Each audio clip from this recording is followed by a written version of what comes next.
Welcome to Cut the BS with Holly and Rachel. We are here to help you ditch the overwhelm, stop second guessing, and reconnect with what truly fuels your body, your mind, and your life. No fluff, no filters, just real talk that helps you feel strong, aligned, and unstoppable. Whether you're on a walk, commuting, or sipping your favorite matcha, this is your space. Welcome to Cut the BS. My name is Rachel, aka Ray Ray, aka Bon Bon, aka whatever you want to call me, because we're here to cut through the BS. Will it be my own BS or Holly's own BS? Who knows? Yes, you better listen. I'm Holly, aka the one and only Holly. Oh man. So today we're going to be talking about the infamous, the great 10,000 steps. Do you need 10,000 steps in order to be healthy? Do you need 5,000 steps? Do you need 2,000 steps? How many steps do you need? How many steps should you be taking? Is it the same for everybody? Because all of our fitness devices seem to think that it is. Holly, what are your thoughts on 10,000 steps? Tell me about it. Oh, 10,000 steps. I have so many words, but I'll keep it simple really quickly and say 10,000 steps for everyone across the board is BS. Tell us. I would love to hear from you, like why you think 10K steps is BS, because I was speaking for both Rachel and I when I said it was BS having to get 10,000 across the board. I won't always speak for both of us, but here and the now I was speaking for the both of us. Yeah, no, I do agree that it is BS. Now, before everyone goes off their rocker, I don't think that 10,000 steps is bad. I think it's actually phenomenal. It's a great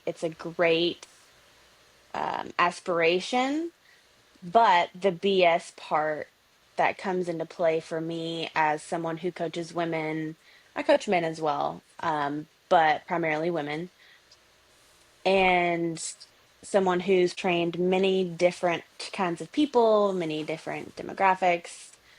10,000, again, it's not an all or nothing. It's not a one size fits all. I will never be on, the stand saying that one size fits all in any aspect of health and wellness. But for 10,000 steps specifically, I think that it is great to get a lot of steps. I think that people really underestimate how much of an impact getting extra steps and walking more can have on your health. But I think that for everyone, it's not realistic starting out. You've got people that are at all kinds of different levels when it comes to their fitness, when it comes to how active they are. Like, we've all made choices as adults of what we did in our adolescence, what we did in our early adulthood, what we continue to do in our adulthood. We all have different schedules, we all have different responsibilities, we all have different lives. Like, we're all individually our own. And so to put a stamp saying that everyone needs 10,000 isn't realistic, because you know not everyone's lifestyle supports that. And I think that for someone, for example, let's say that we've got Billy Bob, who from Sally Sue to Billy Bob. We've got Billy Bob, who works a 9 to 5. He sits at a desk all day long, and he's got 3 kids at home. And he, doesn't have a schedule that really supports walking, 3 to 6 miles in the morning or in the evening. Like, not saying it's not possible, but should he start at 10,000 right out of the gate? I don't think so as a professional, because I think that maybe he should look at where he's at when it comes to steps. If he has the wearable, I think wearables are great. If he has a wearable, look at what he's doing daily, what he's doing weekly, even maybe track it for a couple weeks, find the average, and then base a progressive goal off of that. I think that that's the key. What are your Yeah. thoughts? I really agree there, and I think that, like you said, like 10,000 is a great number. If you can manage that and not feel like you're stretching yourself thin and overcompensating, then I think that's great, right? But I also think and know that there's a lot of benefits at even just 5 to 7,000 steps per day. So my big thing is less about the number and more about movement throughout the day.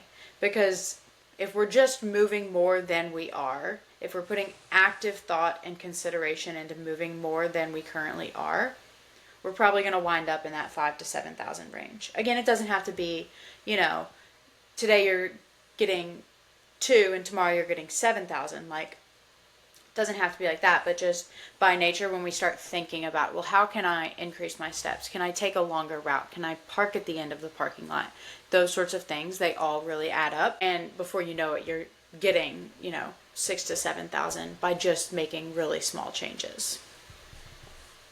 Yeah, and I think that can be a misconception sometimes too, is thinking that you have to get them all at once. When Yeah. if you told me to get 10,000 steps all at once right now, I would say absolutely not because I'm not what is that? What does that equal to? Like 4 miles, 5 miles? So, yeah, probably something like that. Hey Siri, how many steps does 10,000 steps equal in miles?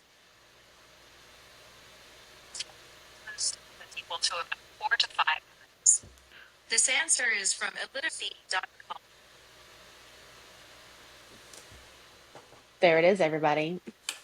4 to 5 miles. If you told me to walk 4 to 5 miles right now, I would say no. Yeah. But like you said, everything adds up. Like, for example, I work on a college campus.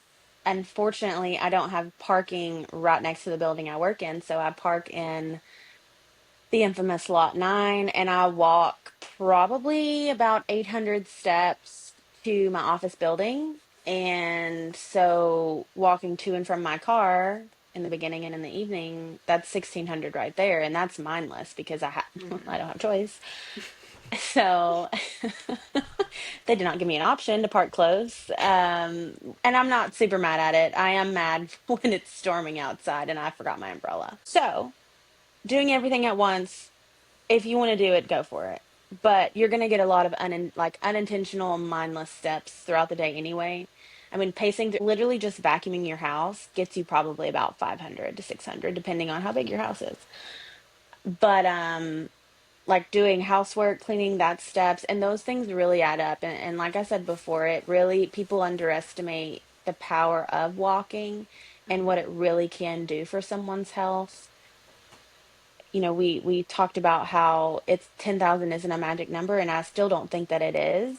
I mean, me personally, I'm getting on average about 6 to 7,000, and although like if I get 10,000 a day, I'm like I feel a little extra accomplished, right? Because that isn't my average and I know that that's better than my usual.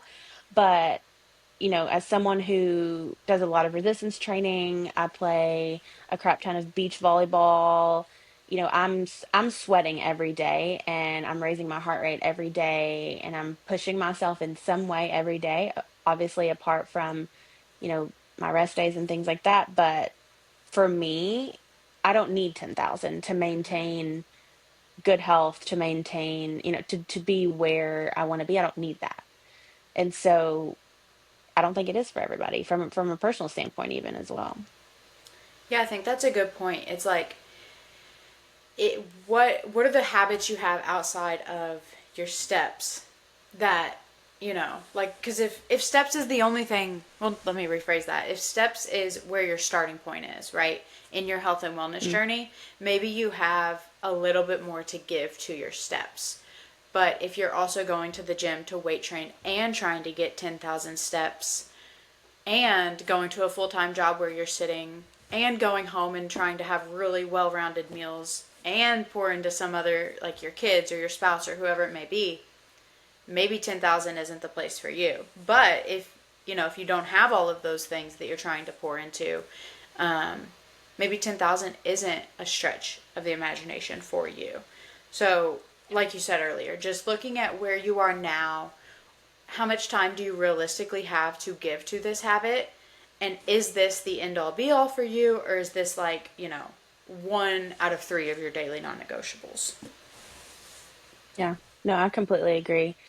And And I know that we've kind of looked in a little bit to 10,000 because it's such like a I mean, it's an even number, which is great. Yay math. But like 10,000 is like where does 10,000 even come from? Like, was there some kind of research study done? I know that you know a little bit about that. Why don't you shed some light on where that even comes from? Yeah. So it actually started in, I believe it was some sort of Japanese marketing campaign sometime in, I want to say like the 1970s, maybe 80s, 70s, 80s. Um, so, and then America adapted it for as far as like our physical guidelines. And then I think that kind of what happened was wellness influencers kind of took it and ran with it, especially during the height of COVID when we all had Mm. very few things to do. One thing you could do was get outside and walk. And so I feel like that's when I personally really started seeing a uptick in like 10,000 steps being pushed and just like these hot girl walks and things like that. Not Perkins in the bathroom causing a ruckus. I just heard something fall. It's fine. Probably knocking shit over. Yeah, like it really was just some sort of marketing, and then it came to the U.S. And then Fitbit became a thing, and I think from there it just kind of, for no rhyme or reason, it Snowballed. is what it is. Hmm. No, yeah. So I have this friend that I play volleyball with on the beach who just recently like went through a cutting phase, was able to lose 35 pounds, but still maintain, quite a bit of muscle. And one of his big like catalysts for change was walking a lot, like going on long walks in the morning and the evening. Obviously, there were other factors that he included into his lifestyle that were sustainable, that were relevant to him. But a big piece was walking. And, I'm going to say it, what's third time's a charm, right? People underestimate how powerful it can be for some. And it's not to say like, only if you're in a weight loss journey should you walk. Like Yeah. that's not the only purpose or the only benefit that it has.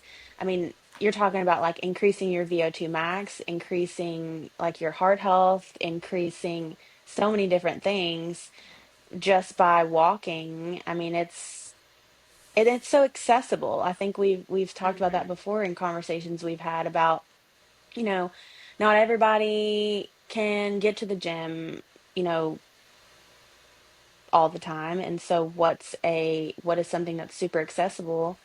Hopefully you don't live in a dangerous neighborhood. If so, maybe get a treadmill. I don't know. Um, but like something that's accessible is walking. So maybe like, and if you have to drive to a safe park, drive to a safe park. I used to do that. I used to live in, oof, I used to live in a little rough part of town like a year ago, and to the point where my husband was like, okay, like you can't, like you can go on a walk if I'm with you, but let's not if you're Yeah. by yourself. So Yeah. like I would drive down the street to a local park and I would go on walks there and you know, it's just it's an accessible thing and it's free. So why not? Yeah. So, as far as how you get your steps, you kind of mentioned, like to and from, your office, at work, maybe some from Hmm. volleyball, from household things. Is there any other time that would you say you have a designated, like, walk in your day at all? Or is it really just here and there kind of steps just adding up for you? For me, I there will be times when I will intentionally go on a walk because I feel like it would be beneficial for me to get extra steps. Or if someone invites me, like, for example, obviously, again, work on a college campus, so it's a little bit easier for me and accessible for me. Yeah, not everyone works on a campus that's super walkable. However, if someone invites me to like go to the Graham Center, which is where all the food places are, to get a coffee or to get lunch or whatever, I'll usually agree to do that because it's easy, you get extra steps. Um, So I'll agree to things like that. I definitely don't have a designated time during the day. Again, because the lifestyle I lead, where I am resistance training, 2 to 3 times a week, I am playing volleyball 3 to 4 times a week. Like I'm very active. So I don't need that in order to reach the goals that I have physically for myself, but also seizing the opportunity when it arises versus, ordering something off of Instacart. I'll just go to Publix and walk around and get the things that I need instead of having, one of the workers do it. Um, and then also, like going to Costco, like I'm okay with taking my time in Costco because I know I'm getting extra steps, which note, I have noticed that I have to put my Apple Watch on my ankle. She looks like she's on house arrest because because when your hands are on the cart, Yeah. I don't think it registers, Yeah. right? No, there's no way. I think about that sometimes and I'm like, okay, how much do I actually care? You know? Like Oh, I I think I care. think a conversation I'm constantly having in my head is this obsessive of me to need to know the exact step count? Do I need to put it on my ankle? Or can I, like if I see the end number at the end of the day, can I toss on an extra 1,000 for whatever the task was, or however many? That is That, so valid, that's like an internal conversation I try to have with myself. man. That's so valid though, because she needs to be analyzed. I'm like an information junkie. Like I love information and I love education, and which clearly I don't love education enough because I work at a university and could definitely get my doctorate for free, but I'm not doing that. She educates herself Um, outside of her doctorate. It's okay. right, yes. No, but like I do love information and I love data, and so especially my own data. So looking at like where I'm at, I think because it's almost like accountability for me. But I do agree that like, and even I can sometimes be a little obsessive with the numbers and like with the information. And I do think that there is like a healthy balance. I have started, if I'm done with my workouts for the day, or if I get home in the evening, like I went to the gym, I come home for the evening. I used to like wear it till I went to bed. I'll take it off and just leave it off, even though I know I'm getting extra steps, like around the house or Yeah. whatever, kind of to just be set apart from it. Now, I will also say that about a week and a half ago, I went to volleyball in the morning and forgot my watch because I was running late, and I basically crashed out. And I would have too, though, for a lot of different reasons. Because that's I a was like, lot of steps. no. And your heart rate, like, talk about valuable information, your heart rate. Like, I know. And listen, when I play beach volleyball, like this is in the sand, two versus two, it's no joke when it comes to needing an oxygen tank. But and you know what? No wonder my calorie. I was just so I keep track of my workout calories. Not that I don't obsess over them. Like I just like to know where they're at and if it's close to what my average is. If I'm below yeah, average, I take that with a grain of salt, etc. But no wonder my calories are lower because I did forget to wear my watch that day. And that's honestly that it's about a good 1,000 calories now, to be fair. I have recently found out that the Apple Watch is extremely inaccurate when it comes to tracking calories. So that broke my heart. I'm like, well, why the hell am I paying so many hundreds of yeah, dollars for this if it's not accurate? But it makes sense though, right? Like it cannot measure your metabolism. It cannot like I know that you put metrics into it, but it doesn't have all of your information. So of course it can't be completely accurate, right. but it's sad. Well, and something that I think of when I think of stuff like that is like, okay, it's not the most accurate, but it's consistently inaccurate, right? So, like, whatever, however Fact. it's measuring, you've got a baseline of something. even if it Right. is 50 to 60% off or whatever the percentage is that it's off, you could Like still take 60. that and do something with it. That's how I No, I look at agree. wearables and fitness stuff. Yeah. No, that is a very good point because if it's inaccurate, at least it's consistently inaccurate. But yeah, man, I had forgotten about that day until just now. And so now I feel a little bit better that I'm a little under this month. I was like, man, I've not done anything this month. But yeah, no, I personally need more balance when it comes to being a little bit of an information junkie, Yeah. but I do think it's important and it serves its purpose, right? Like especially giving like finding a baseline for you individually, Yeah. great. I mean, it's just like tracking food, right? We talked about intuitive eating and tracking. You don't really track, you really kind of intuitively eat and it works for you. And I've been tracking because of specific goals I have and it works for me. And even like tracking has its purpose, right place, right time of giving you a baseline of where you're at. If you're overeating, undereating, if you're in a deficit, a surplus, calorically, you know. So I think it all serves a purpose. You just have to know how to use it in a way that benefits you and serves you versus allowing it to, because anything can become an unhealthy habit if you allow it to.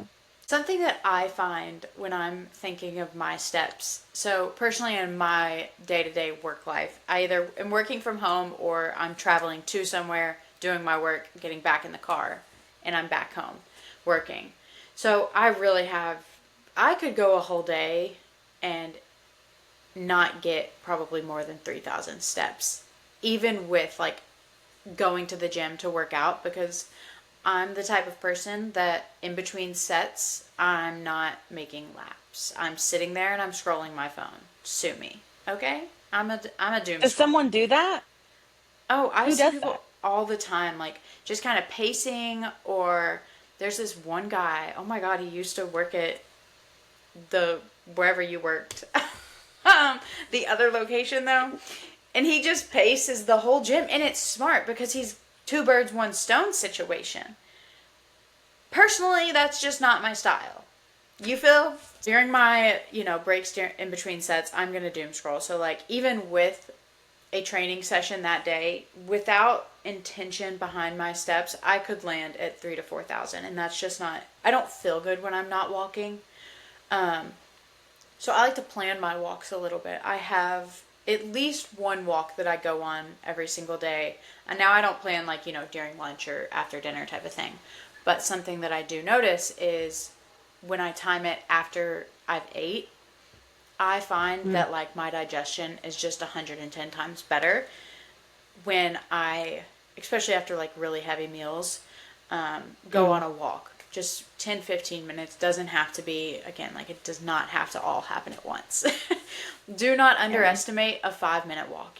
Like there is power Hmm. in small, any and everything in health and wellness. Nothing is too small. But that being said, I like to schedule at least one longer walk, like 20 to 30 minutes, especially when we have nice weather. It's just nice to get outside and touch grass and soak in the fresh air and just move my body a little bit. Yes, I completely agree. And, I know that you touched on digestion. I mean, I said earlier, it's not all about if your goal is weight loss, then steps are really great. Like, it's not just that, but it does, like, walking does so much for the body that people don't realize. It does aid in digestion, and digestion is a direct correlation to how healthy you are as an individual. Like if you're, I mean, not that we want to dive right into it, and I'm sure we will at some point, but it's it's everything. And so, how your body takes the food that you eat is able to use it and how it expels of what it doesn't need is a huge process. And so you mentioned about getting outside, getting fresh air, sunshine, touching grass. Definitely agree on those fronts. And while I don't schedule walks for that purpose, I do get that Mm-hmm. when, I'm playing beach volleyball, my feet are in the sand. I usually will like dip in the ocean before or after So the grounding is definitely something I can resonate with and agree with wholeheartedly. Yeah. It's also just some time, by yourself, or even if you're going with someone, like, time to connect, whether that's with yourself or with someone else. I really like walking Absolutely. for that reason. But yeah, it's definitely a lot more than just weight loss. It's a great place if you would like to be on a weight loss journey. It's a great place to start because, like, Rachel said earlier, it's accessible, it's relatively easy to implement. There's no one way to do it, but it's definitely not just about weight loss, and it's also not the only thing you have to be doing for weight loss if it by chance is not the most convenient thing for you. Right. But most importantly, don't underestimate the power of 5 to 7,000 steps, especially if you're Mm. currently getting 2 to 3. It doesn't have to start at 10,000 steps to be beneficial at all. Right. And I think that too, like I can touch on, there's like a trend of like a hot girl walk, which obviously we are here to cut through the BS of the fitness and wellness space, but I do want to highlight things that I think are great in the social media space. And I think that not Perkins, not pistachio meowing. He agrees. Um, I do, yeah, he agrees. I do think that like the hot girl walk trend is like cool, it's trendy. I actually agree like that there's substance to it. And Yeah, and I think with the hot girl walk, you often see, like, they're, again, like, just connecting with themselves in some way, whether they're putting on a show, if they're doing it on a treadmill, reading their book, listening to a podcast, hello, cut the BS, or just with their own thoughts, like, yeah, that's a trend that I can gladly get behind. I agree about that. But I will say something that I feel like within that trend is that, if you don't have the right shoes, or you don't have the cute outfit, or you don't have the aesthetic background or the aesthetic place to walk, that, like, I don't know, that's typically what the videos you see. It's not that deep. Put on some damn Crocs. Sorry. I'll say it. I walk in my Crocs, okay? I don't own Crocs. If you ain't crocking, what is it? If you ain't crocking, you ain't rocking, or something? You're missing out. I can't believe you live in Florida and don't have I Crocs. know. I know I'm a fraud. Hmm. Do you not It's like not them? that I mean, I do think they're hideous, That's fair, they are. but that's not why I don't have any. It's not why I don't have any just because like I've not, listen, my Under Armour slides are are still rocking. Yeah. How many years later? One, two, three, like 4 to 6 years later, and I haven't worn them down all the way yet. Like my foot doesn't hit ground yet. Right. Um, Kalen has like like 6 pairs of Crocs. That's He's like a CJ. Florida native though, so coming from someone who loves a good challenge and is a little bit competitive, just a little bit. I definitely encourage if you are someone I definitely encourage if you are someone who likes a good challenge, who likes to compete, if that helps kind of motivate you and hold you accountable, join a step challenge with your friend. There are all kinds of apps. There are like step challenge apps.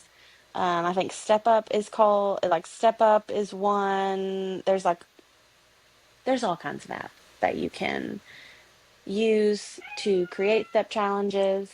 So I definitely encourage that. But let us know your thoughts on 10,000 steps. Do you love it? Do you hate it? Do you get 10,000 steps? Do you get less than that? Do you get more than that? I know some crazy people that get about 20 a day. Whew, that's So, crazy. and by crazy, I mean props to you, man. If that's you go. Great job. Um, so yeah, let us know your thoughts on 10,000 steps. So catch us next time. We're dropping episodes bi-weekly on Cut the BS, where we cut through the wellness space. And that's a wrap on this episode of Cut the BS with Holly and Rachel. If today gave you a dose of clarity, confidence, or even just a good laugh, we've done our job. Don't forget, wellness isn't about doing more, It's about doing what actually works for you. So take what hit home, leave the rest, and keep showing up as your strongest, realest self. Be sure to follow, rate, and share this episode with someone who's ready to cut the BS and live with more intention. Until next time.